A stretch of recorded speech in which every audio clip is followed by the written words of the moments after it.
அப்புறம் இன்னைக்கு எபிசோட்ல முத்துவேல், சக்திவேல், அப்புறம் முத்துவேலோட அம்மா மாரி, வடிவு இவங்க எல்லாம் பேசிட்டு இருக்காங்க.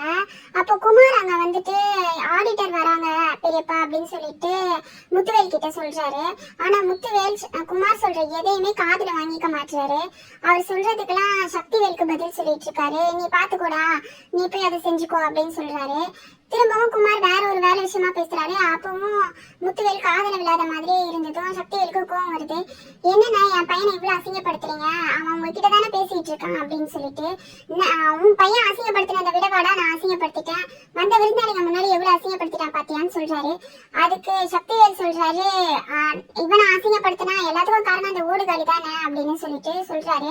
அவனாலதான் என் பையனுக்கு பொண்ணு கிடைக்கலன்னு. அதுக்கு முத்துவேலும் சரி என் பொண்ணால தானே உன் பையனுக்கு பொண்ணு கிடைக்கலன்னு சொல்றேன், நானே கல்யாணம் பண்ணி வைக்கிறேன் அப்படின்றாரு. அதுக்கு வடிவுக்கும் வந்து கேக்குறாங்க, என்னங்க நீங்க தம்பி தான் அப்படி சொல்றாருன்னு சொன்னாக்கா நம்ம பொண்ணு மேல தப்புன்னு சொல்லிட்டு நீங்களும் சொல்றீங்கன்னு.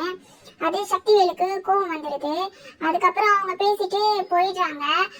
அவங்க அம்மாவும் கத்துறாங்க, என்னடா நீங்க இவ்வளவு நாள் ஏன் பிள்ளைங்கன்னு சொல்லிட்டு இப்போ ஒரு தப்பு பண்ணவே உன் பையன் ஏன் பொண்ணுன்னு சொல்லிட்டு பேச ஆரம்பிக்கிறீங்க அப்படின்னு கேக்குறாரு. கேட்டதும் அவங்களும் அந்த சமாதானப்படுத்தி அனுப்பிச்சிடுறாங்க. தங்கமயில் ரெஜிஸ்டர் ஆபீஸ்க்கு கிளம்புறாங்க. அவங்களுக்கு அந்த பதட்டத்துல ஃபிளீட்ஸ் கூட எடுக்க முடியல. அதனால போயிட்டு ராஜி கிட்ட ஹெல்ப் கேக்குறாங்க. ராஜி அக்கா எனக்கு தெரியாதுக்கா, நீங்க மீனா அக்காவையே கேளுங்க அப்படின்னு சொல்றாங்க. மீனாவும் கரெக்டா அந்த சைடு அங்க வரதுனால என்னன்னு கேக்குறாங்க. தங்கமயில் இந்த மாதிரி எனக்கு புடவையில ஃபிளீட்ஸ் எடுத்து குத்தி விட, பின் பண்ணிவிட அப்படின்னு கேக்குறாங்க. அதுக்கு மீனா சொல்றாங்க, உங்களுக்கு தான் அடுத்தவங்களை சிரமப்படுத்த முடியாதுன்னு சொல்லிட்டு தங்கமயில் மீனாவை ரெஜிஸ்டருக்கு வர வேண்டாம்னு சொன்னதை சொல்லி காட்டுறாங்க. என்ன நான் சொன்னதே எனக்கு சொல்லி காட்டுறியா, உனக்கு தானே கஷ்டம், நீ வேலைக்கு போகணும், இங்க மாமா பிறந்த நாளைக்கு இருக்கும் போதே உனக்கு அங்கேயும் ஃபோன் பேசிக்கிட்டு இங்கேயும் பேசிக்கிட்டு எவ்வளவு கஷ்டமா இருந்தது, வேலை இருக்கிறதுனால தானே சென்னைக்கு வர மாட்டேன்னு கூட நீ சொன்ன, அதனாலதான் நான் அப்படி சொன்னேன், அதை ஏன் தப்பா எடுத்துக்கிறேன்னு சொல்றாங்க. அதுக்கு மீனாவும் சரிங்கக்கா விடுங்க பரவாயில்ல அப்படின்னு சொல்லிட்டு சொல்லிடுறாங்க. அவங்க சொன்னதுக்கு அப்புறம் ப்ளீஸ் எடுத்து குத்திட்டு இருக்கும் போது கோமதி அங்க வராங்க. என்னடி நீ எதுக்கு அவ காலில் விழுந்துட்டு இருக்க அப்படின்னு சொல்லிட்டு கேக்குறாங்க. அதுக்கப்புறமா இல்ல ப்ளீஸ் எடுத்து அக்கா அவங்களுக்கு புடவை கட்ட ஹெல்ப் பண்றாங்க ராஜி சொல்றாங்க. ஏன் காவில பதட்டமா இருக்கீங்கன்னு கேட்டதுக்கு ரிஜிஸ்டர் ஆபீஸ் போறதுக்கு தான் சொல்றாங்க. அதுக்கு மீனா சொல்றாங்க, என்னக்கா நானாவது ஓடி போய் கல்யாணம் பண்ணிக்கிட்டேன், நானே இவ்வளவு பதட்டப்படல அப்படின்றாங்க. ராஜி சொல்றாங்க, ஆமாக்கா என் கல்யாணத்துல எவ்வளவு பிரச்சனை தெரியுமா, நான் கூட பதட்டப்படலன்னு. அதுக்கு கோமதி சொல்றாங்க, என்னடி நீ இப்படி போய் சொல்ற, நான் தானே உன் கல்யாணத்துல உன் கூட நின்னது, எனக்கு தெரியாத எவ்வளவு பதட்டமா இருக்குன்னு சொல்லிட்டு மீனா முன்னாடியும் ராஜி முன்னாடியும் தங்கமயில் கிட்ட உளறிடுறாங்க. உடனே ராஜியும் மீனாவும் கோவப்படுறாங்க. அப்போ ராஜிக்கு வர பயம் வந்துட்டு கேக்குறாங்க தங்கமயில.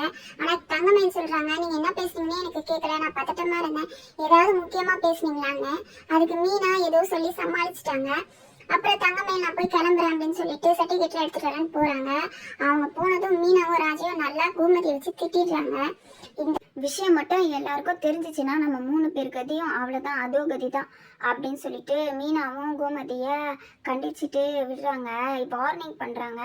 ஏன்னா இந்த பிரச்சனை மட்டும் தங்கமயிலுக்கோ இல்லை வேற யாருக்கோ தெரிஞ்சா அவ்வளோதான். ஏன்னா தங்கமயிலுக்கு ரகசியத்தை காப்பாற்ற தெரியாதுன்னு கோமதிக்கு நல்லாவே தெரியும். இதை கோமதியே நிறைய தடவை சொல்லியிருக்காங்க. அதையும் மீறி அவங்க அடிக்கடி இதை உளறிட்டே இருக்காங்க. ஒரு வாட்டி அரசி முன்னாடியே உளறுறாங்க, இப்போ தங்கமயில் முன்னாடி. இதே மாதிரி எனக்காவது யார் முன்னாடியாவது உளறி அதை கண்டிப்பாக மாட்டி விட போகிறாங்க கோமதி. ரிஜிஸ்டர் ஆஃபீஸில் செந்தில் தவிர எல்லாருமே போயிருக்காங்க.